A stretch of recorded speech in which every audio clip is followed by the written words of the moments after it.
सुप्रभात बच्चों आज हम पाठ 11 का अध्ययन करेंगे जिसका नाम है योग की द्वितीय सीढ़ी नियम। तो इससे पहले हमने बेटा योग की पहली सीढ़ी के बारे में पढ़ा था जिसका नाम था यम। तो योग के जो 8 अंग हमने पढ़े थे उसमें पहला जो अंग था हमारा वो यम था और दूसरा है हमारा नियम। तो आज हम नियम के बारे में पढ़ेंगे। अब हमने यम में क्या पढ़ा था कि समाज के व्यवहार के क्षेत्र होता है इसका। जो यम का क्षेत्र है वो समाज का होता है कि व्यक्ति को ये बताया जाता है कि हमें झूठ नहीं बोलना चाहिए, हमें सदा सच बोलना चाहिए, दूसरों की से की चोरी नहीं करनी चाहिए, इतना ही धन इकट्ठा करने जितना ही हमें आवश्यकता है। तो जो यम का व्यवहार है वो समाज के क्षेत्र में आता है और नियम का जो व्यवहार है वो व्यक्ति के अपने निजी क्षेत्र में आता है, स्वयं के बारे में। क्योंकि जो नियम होते हैं उसमें व्यक्ति 5 नियम बताए गए हैं: सोच, संतोष, तप, स्वाध्याय और ईश्वर प्रणिधान। तो 5 कौन कौन से नियम हैं? सोच, संतोष, तप, स्वाध्याय और ईश्वर प्रणिधान।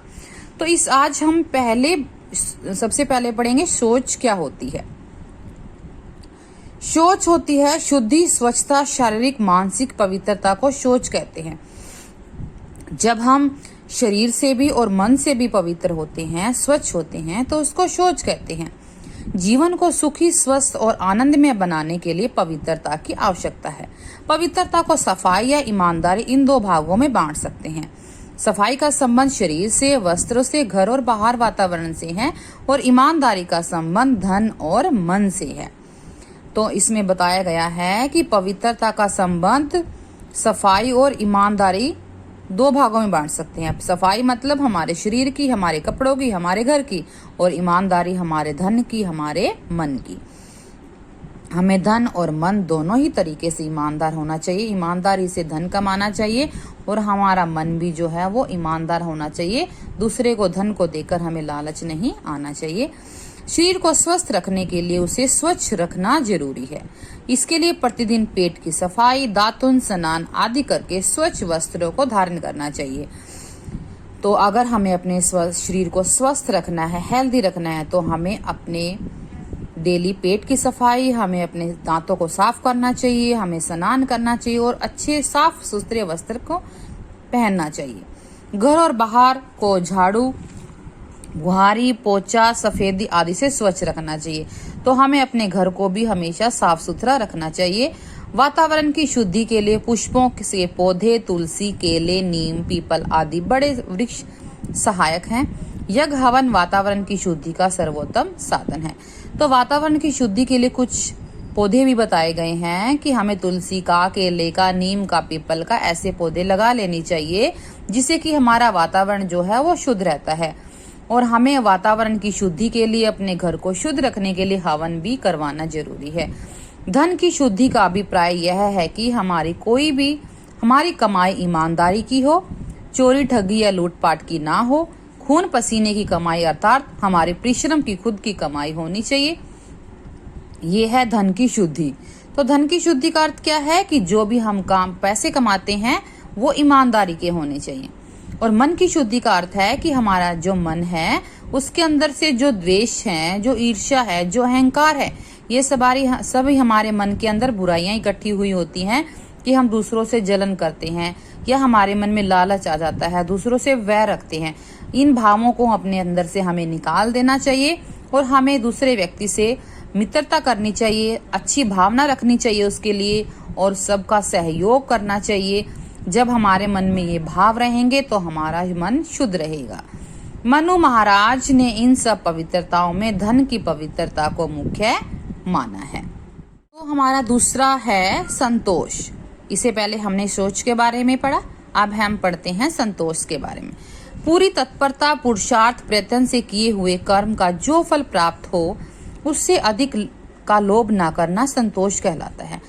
इसका मतलब है कि जब हम पूरी लगन से, मेहनत से, पूरी कोशिश करके जब हम जो काम करते हैं उससे जो हमें फल प्राप्त होता है, जो धन प्राप्त होता है, हमें उतने में ही संतुष्ट रहना चाहिए, उससे ज्यादा लोभ नहीं करना चाहिए। इसी को हम संतोष बोलते हैं। विजय हो या पराजय, हानि हो या लाभ, सुख हो या दुख, सब अवस्थाओं में मन को प्रसन्न रखना ही संतोष है। तो चाहे हमारी वहाँ पर हार हो रही हो या हम जीत रहे हों, या हमें अपने घर में लाभ होता है, किसी चीज में हानि होती है, या सुख या दुख कोई भी अवस्था हो, लेकिन हमें अपने मन को प्रसन्न रखना चाहिए। यही संतोष कहलाता है। संतोष का अर्थ आलस्य नहीं है कि हमें आलस करना चाहिए, बल्कि हमें पूरे स्वार्थ के साथ अपने कर्तव्य को पूर्ण करना चाहिए, और जो भी उस काम का फल मिले उसी में हमें संतुष्ट रहना चाहिए। यही संतोष कहलाता है। लालसा और तृष्णा का दास न बनना संतोष है। जब हमारे मन में लालच नहीं आती, किसी प्रकार की ज्यादा इच्छाएं नहीं बढ़ती, तो उसको हम संतोष बोलते हैं। इच्छाएं हमारी जितनी कम होती है, हमें उतना ही ज्यादा सुख प्राप्त होता है। प्यास या इच्छा ऐसी आग है जो संतोष के जल के बिना बुझती ही नहीं है। संतोष सुख का और असंतोष दुख का मूल है। जब हमें अपनी कमाए हुए धन में संतुष्टि मिल जाती है, तो हमें उससे बहुत सुख भी प्राप्त होता है। और जब हम अपने धन से, अपने मन से संतुष्ट नहीं होते, हमारी इच्छाएं बढ़ती जाती है, तो वो हम इच्छाएं हमारे दुख का कारण बनती है। अब हम पढ़ेंगे तप के बारे में। इससे पहले हमने 2 पॉइंट पढ़े, सोच और संतोष। तो हमारा तीसरा है तप। जीवन में अपने उद्देश्य को पूरा करने के लिए धैर्य और प्रसन्नता से सुख दुख, भूख प्यास, सर्दी गर्मी, इनको सहन करना ही तप है। अब यहाँ पर तप का मतलब क्या है कि जीवन में हमें अपना जो भी उद्देश्य पूरा करना है, उसके लिए हमें पूरी प्रसन्नता के साथ सुख दुख में, भूख प्यास में को, सर्दी या गर्मी जो भी हमारे वातावरण में है, हमें हर चीज को सहन करना चाहिए। कई बार हमारे जीवन में सुख ज्यादा हो जाता है, तो वो भी हमें सहन करना चाहिए। उस समय हमें अहंकार नहीं करना चाहिए। कई बार हमारे जीवन में दुख ज्यादा हो जाते हैं, कई बार ऐसे दिन आते हैं कि हम दुखी रहते हैं, तब भी हमें सहन करना चाहिए। हम कई बार भूखे रहते हैं, प्यासे रहते हैं, सर्दी ज्यादा बढ़ जाती है, गर्मी ज्यादा बढ़ जाती है, लेकिन इन सब को सहन करना ही तप है। अर्थात हर स्थिति में खुश रहना, जीवन की हर परिस्थिति को हंसकर सहन करना ही तप कहलाता है। अब व्यक्ति को चाहिए कि वह कर्तव्य का पालन करता रहे। सुख आए या दुख, गर्मी हो या सर्दी, मान हो या अपमान, कष्ट हो या कलेश या आराम, इन सब को प्रसन्नता से सहन करते हुए हमें अपने लक्ष्य की ओर बढ़ना चाहिए। महाभारत में कहा है, सब धर्म वर्ती तप, अर्थात अपने कर्तव्य को करते रहना ही तप है। हमें अपने काम से मुख नहीं मोड़ना चाहिए, हमें अपना काम पूरी लगन से करना चाहिए। इसी को हम तप कहते हैं। अब विद्यार्थी के लिए तप क्या है?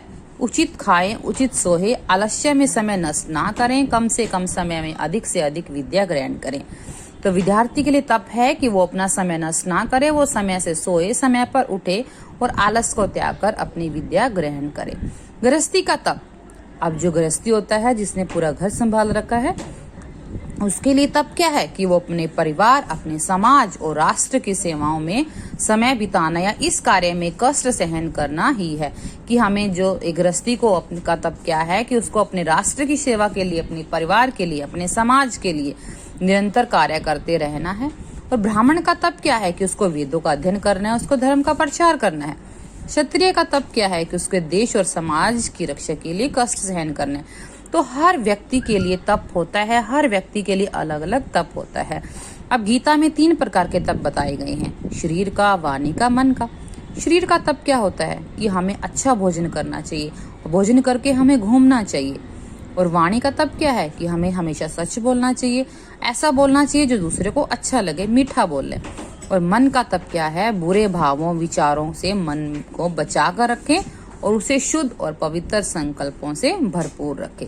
तो बेटा, आज हमने 3 पॉइंट के बारे में पढ़ा था। सबसे पहले सोच, फिर संतोष और अब तप। तो हम अगली वीडियो में अगले 2 पॉइंट हम पढ़ेंगे। धन्यवाद।